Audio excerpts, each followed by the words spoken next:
உயிர்த்தெழுந்த இயேசு கிறிஸ்துவின் வல்லமை ஊழியங்கள் வழங்கும் வசனப் பெட்டகம். இயேசுவே கர்த்தர்.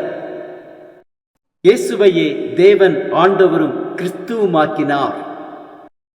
இயேசுவே ராஜாதி ராஜா, கர்த்தாதி கர்த்தா.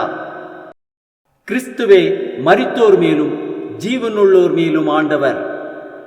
கிறிஸ்துவே போதகரும் ஆண்டவருமாயிருக்கிறார். வசனப் பெட்டகத்தின் இன்றைய தின கருப்பொருள்: தேவனுடைய வழி. தேவனுடைய வழி உத்தமமானது.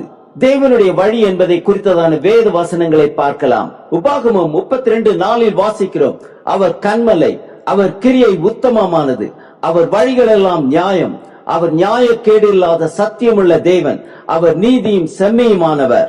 சங்கீதம் 18:30 வாசிக்கிறோம்: தேவனுடைய வழி உத்தமமானது, கர்த்தருடைய வசனம் புடமிடப்பட்டது, தம்மை நம்புகிற அனைவருக்கும் அவர் கேடகமாயிருக்கிறார். சங்கீதம் 101:6 வாசிக்கிறோம்: தேசத்தில் உண்மையானவர்கள் என்னோட வாசம் பண்ணும்படி என் கண்கள் அவர்கள் மேல் நோக்கமாயிருக்கும், உத்தமமான வழியில் நடக்கிறவன் என்னை சேவிப்பான். வெளிப்படுத்தின விசேஷம் 15:3 வாசிக்கிறோம்: தேவரீருடைய வழிகள் நீதியும் சத்தியமுமானவைகள். ரோமர் 11:33 வாசிக்கிறோம்: அவருடைய நியாய தீர்ப்புகள் அளவிடப்படாதவைகள், அவருடைய வழிகள் ஆராயப்படாதவைகள். ஓசியா 14:9 வாசிக்கிறோம்: கர்த்தருடைய வழிகள் செம்மையானவைகள், நீதிமான்கள் அவைகளில் நடப்பார்கள், பாதகரோ வென்றால் அவைகளில் இடறி விழுவார்கள்.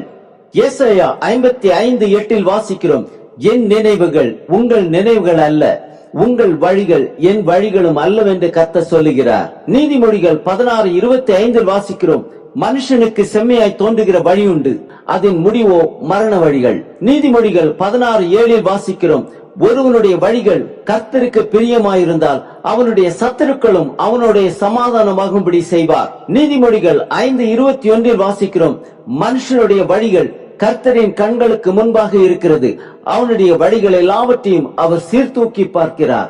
எரேமியா 29:11 வாசிக்கிறோம்: நீங்கள் எதிர்பார்த்திருக்கும் முடிவை உங்களுக்கு கொடுக்கும்படிக்கு நான் உங்கள் பேரில் நினைத்திருக்கிற நினைவுகளை அறிவேன் என்று கர்த்தர் சொல்லுகிறார்.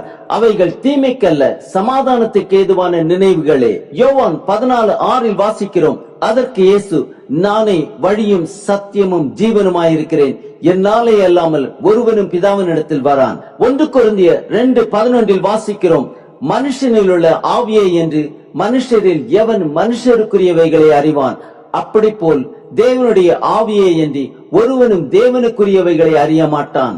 சங்கீதம் 1:1-2 வாசிக்கிறோம்: துன்மார்க்கருடைய ஆலோசனையில் நடவாமலும், பாவிகளுடைய வழியில் நில்லாமலும், பரியாசக்காரர் உட்காரும் இடத்தில் உட்காராமலும், கர்த்தருடைய வேதத்தில் பிரியமாயிருந்து இரவும் பகலும் அவருடைய வேதத்தில் தியானமாயிருக்கிற மனுஷன் பாக்கியவான்.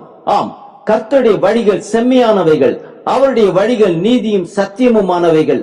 அதிலே நடப்போம், பரலோக ராஜ்யத்தை சுதந்தரிப்போம்.